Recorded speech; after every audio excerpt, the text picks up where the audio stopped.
alors lui, sa spécialité, c'est la musique classique, mais il a une particularité, c'est que... Moi, j'ai eu toujours cette passion pour l'écriture qui remonte à très longtemps. Et donc, c'est cette transition qui s'est opérée, même si je fais encore un peu le DJ en ce moment. Mais cette transition s'est opérée. J'écris déjà depuis un petit moment et j'écris de la fiction aussi. Et voilà. Et puis, j'ai donc Adrien qui m'avait proposé de faire cet entretien pour la revue Feuilleton.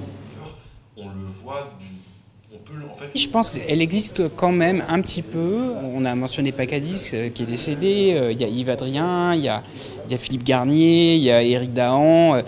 Il y a quelque chose, mais avec aussi un peu cette tradition française du dandysme, de se créer un personnage. Et puis c'est une recherche sur le style. Enfin, l'approche est différente. Il y a moins cet aspect recherche, enquête, investigation, qui est plus anglo-saxon, enfin américain, anglais. Oui, c'est vraiment...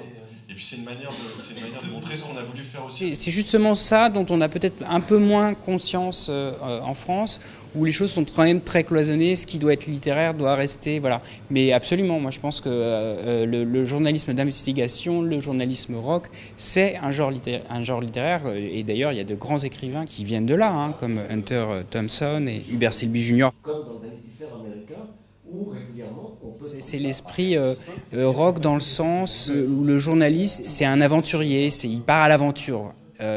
Et alors en quoi c'est rock?